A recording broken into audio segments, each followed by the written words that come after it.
Tony D and Little Joan, and this is a screenwriter's rant on season 2 of Fallout. Oh, yeah, it's here. Smash like and subscribe. Thank you for smash liking and subscribing. Check out my books, the links in the description. Comedy horror in South Jersey. It's the Pineys, books 1 through 18. Available at Amazon.com. Don't forget, Kindle Unlimited is free. Now, you'll recognize, of course, New Vegas from the game. A very popular portion of the game was New Vegas. The Lucky 38. The characters from the previous series. And this should be fun. This should be a lot of fun.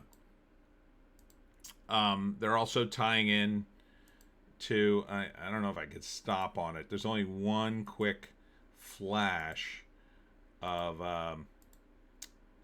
the guys who are like the Roman legionnaires. There they are. They're in the mix. The Death Stalkers, I think they're called. The big lizard guys, they're in it. And of course, the guy who's sort of like an evil version of Walt Disney, I think, or Howard Hughes. He's in it, and he controls New Vegas, and basically, I think he puts it, doesn't he? He's the guy who puts his consciousness in the computer. But of course, the whole thing is held together by Walton Goggins, which is a good move because, man, I can't stop watching him.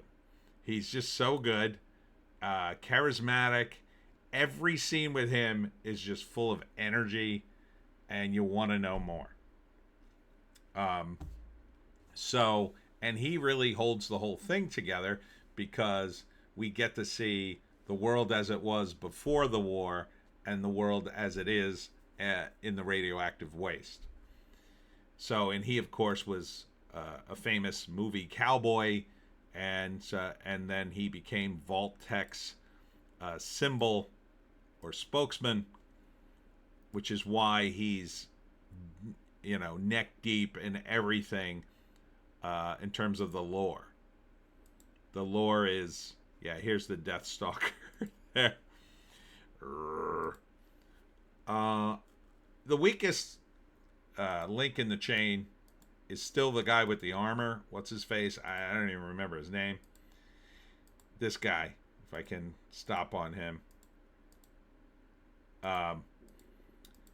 He doesn't look like he's appearing in that much. Oh, it comes out in December. Man, I gotta wait that long. I'm kind of psyched for it. I know I had some complaints. Really, out of all 8 episodes, there was only one really good episode. But now the team is assembled, and it feels a lot more coherent now. I don't know why they're even going to go back to the vault, quite frankly, but it looks like they're going back to the vaults and everything else. But now that they're a coherent team, this guy, he's okay. He's not great. I mean, the character. I don't mean the actor. The character's kind of like, he's all right. But Walton Goggins, man, he ties into everything. Kyle MacLachlan's back, of course. He'll be up to no good. Lucy, that's the name of the character. I kind of can't wait.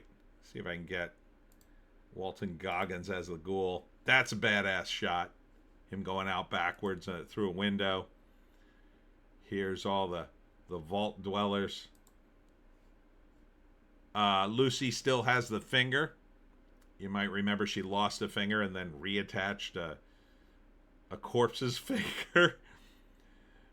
So that's cool. I'm kind of psyched for it now. Kind of psyched for it. Hopefully I'll get more than one good episode out of 8. Let's see if I can stop on a... Yeah, there's a ghoul, Walton Goggins. I think I will, because, what was exciting for me as a guy who loves the game was the aesthetic was spot on. Man, the aesthetic is like perfect. The plot, however, gets a little wacky and weird. However, the wacky and weird characters from the first season, I think, are all dead. They all got like wiped out in that battle scene, which is good. They're focusing on the main three characters and they're moving on to another story. And this is what I want to see more of in narrative TV. I want to see a story, an ending, and move on. Now, I'd rather see that in every single episode. Like, I'd like, and they kind of had a little, that's why I like that one episode. That one episode is almost self-contained enough that you could have just watched that and that been your only episode. You would have gotten it all. I think they need to do like an entire season like that, where they're just, meeting different characters and people, having different adventures. That's what I like. But if you're going to stretch it out over a season, make it a coherent season. Last season was, it was pretty coherent, I guess. But there was a lot going on.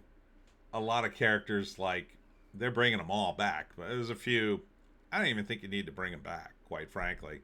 The guys in the vault, I think, are boring for the most part. It was fine in the beginning when they were, they had the secret in the vault. I guess now that that's over with, I would rather just move on and not even go back to the vault, really. But part of the problem is the way TV shows roll out. They create a cast, they create characters, a cast, and they tend to want to use the same actors. They tend to like certain actors. Certainly the show focuses on Walton Goggins, but they want to keep bringing back the same characters because they want to give their friends work, essentially. Now, that's not 100% driving the narrative or anything, but it does, I think, influence it. So you end up with shows in which you might be focusing on a character that's not particularly great, and you kind of don't understand why they keep going back to it. And part of the reason is they like that actor, or they want that contrast, whatever it is. In this case, they want the contrast between the vault and the outside. I don't think you need it. I prefer the contrast of the radioactive waste and the past. But I think it's too much to have that third element in there. I would just rather have like the back and forth. I think that's the strongest with Walton Goggins' character. Lucy's okay. I would rate them the ghoul, then Lucy, and then the guy in the armor. But they're not going to have a guy in the cast who shows up in, say, one episode for 10 minutes. Like, that's not a cast member, right? He's more of a, they do have actors who do that, but I'm saying, like, if you have a guy who's in the cast, they're not going to suddenly relegate armor guy to only a 10-minute role in one episode. They would almost never do that. Whereas if you're writing, let's say, a novelization of Fallout, you might do that, right? You might have a storyline with the armor guy. It plays out, and then you don't really hear much about him. This was the problem in Game of Thrones. Tyrion, Peter Dinklage's character, he was very crucial, and they played out his story with his dad. But after that occurred, I'm told by people who've read the series, Tyrion left, the kingdom, and he was barely in the books after that because they moved on to other characters. But because Peter Dinklage was a popular character, popular actor, and they kind of built the show around him, from the TV guy's standpoint, it's weird just to drop him out of the series, right? It's a reason people watch. They're worried that, for instance, if you're watching Fallout and they jettison Walton Goggins, they better have a better character waiting in the wings with an amazing actor just like Walton Goggins, right? Like if you killed him off or he I don't know, he goes crazy and then he ends up trapped in some place, you're not going to be like excited necessarily about the new character unless it's played by a guy with, his dynamic. Whereas when you're playing the video game, you burn through characters like this all the time. So that's the challenge. And that's the challenge when I'm writing the Pineys, right? I have a bunch of, I have all the hunters, and there's a bunch of side characters. Same thing on The Simpsons. And in The Simpsons, it's a lot easier because they're cartoons, and some of the main actors on The Simpsons voice a lot of the side characters. So it's no big deal to have, Disco Stu show up once in a while. You're not bringing in a whole new actor just to do Stu for 10 minutes in a random episode, and then he doesn't work for the rest of the season.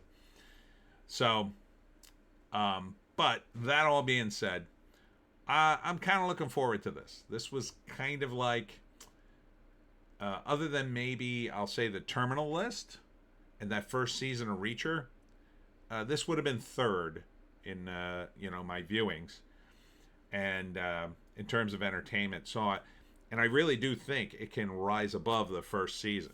It has that potential. If you can make, a vast improvement here and make almost every single episode or all the episodes like powerhouse, like at least as good as that one episode from last season, then I think you really got something here because it's already pretty popular. I think that rests mostly on the game. That's definitely why I'm watching it. But we'll see. So Fallout 2 is here. Check out the trailer.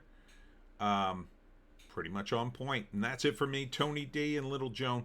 Check us out on the green site, the orange site, and the black site for more videos. Tomorrow night, I will be at Jane's Tea House from 7 to 9 for tea with the Jersey Devil. Don't miss it. It's $10, and there will be little tiny sandwiches and tea, and we're gonna have a good time. Saturday, I'll be at the New Jersey Folk Festival. That's from 10 to 4. I'm going on stage at 10, so be there early for that if you want to see me. And then on Sunday, looks like the weather's probably going to hold. I'm going to say a good 70-80% chance. I'll be in Bridgeton for the Peach Fest just on Sunday. That's also about 10 to 4. So I hope to see you there. Hope to see you anywhere because I love you. Anyhow, that's it for me. We'll see you.